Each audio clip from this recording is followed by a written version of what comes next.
Well, it's a long history, so I'm not going to tell you everything about it. But I pretty much started off as a classroom teacher in Carlsbad, as a matter of fact, and I was fortunate enough to get a fellowship to study in France when I was just out of college, and that opened up a lot of avenues for me afterwards, including getting my doctorate. And I taught at a number of universities before I was first tapped to do some administrative work. And my real intent was to teach, but I kept getting pulled back into administration. So at a certain point, I became a full-time administrator, but I continued to teach also. I've always taught at least one class, even when I was president of major universities, because I felt that the contact with the students was important. So I was a good teacher, I think, and I was a good administrator.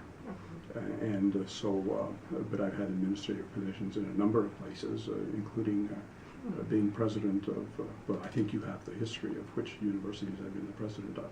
And I've been a faculty member on a number of other universities. So I have a broad background in higher education, and I think a pretty in-depth understanding of education at all levels. And that's what has allowed me, I think, to be pretty sensitive, I think, to the educational needs of any area that I've been in. Well, I've been retired for a little bit over 10 years, but after I retired, I was asked if I would serve on an interim basis as a president at New Mexico Highlands University when they ran into some difficulties there. And I enjoyed it for the relatively short period of time that they needed someone until they found a new president. Then I went back home, and then in 2009, New Mexico State had a fatal search, and I was asked at that time to come in and help this university out. And I had a really good experience, and I enjoyed it so much that when I was contacted about coming back now to do a similar kind of thing, I was enthusiastic about the possibility of doing that again. So it's this university has a tremendous amount to offer, and people just simply don't, a lot of people don't recognize the excellence that exists here on a broad number of, in a lot of different areas. It's in my native state of New Mexico. I think I understand New Mexico culture as well as anybody can, and I have high expectations of what higher education can accomplish. And that's motivated in large part because if it hadn't been for the educational opportunities that I had, I probably would have stayed home and bucked bales for the rest of my life. And so that was clearly the path to success for me. And I think there have been, in my career at least, there have been hundreds of thousands of students in New Mexico that have depended on education as a way to succeed. And so I want to be sure that whatever talents or whatever abilities that I have are used to help institutions be successful. It's hard to say that there is a first order of business because they all work, all of the objectives that we have or the goals that we have work together, but certainly one of them is to give a sense of stability to the institution, that in fact there is a leader here that will look into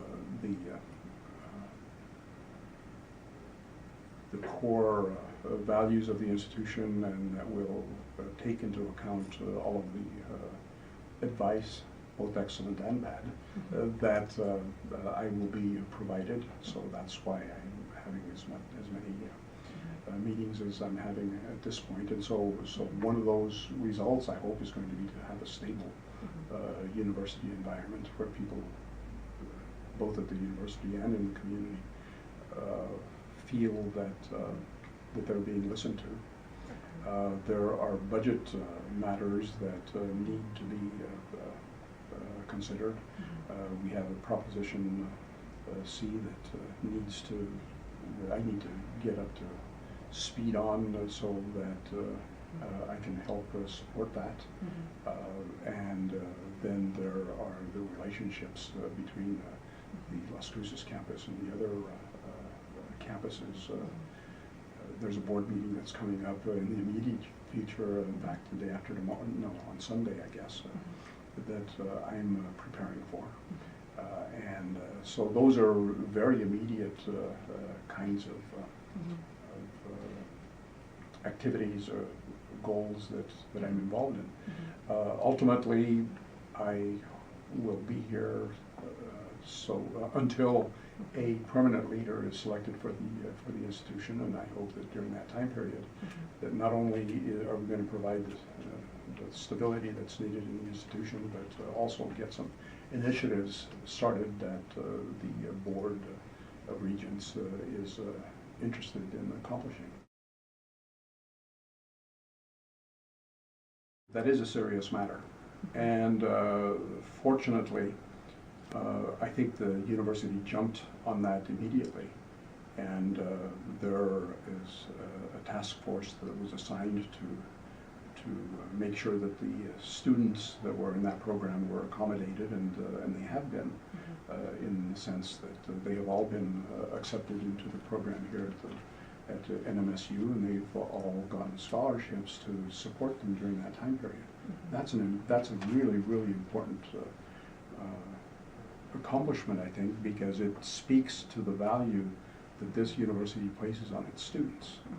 The second thing is that there's a commission that has been appointed to look at what needs to be done for the community college to gain accreditation.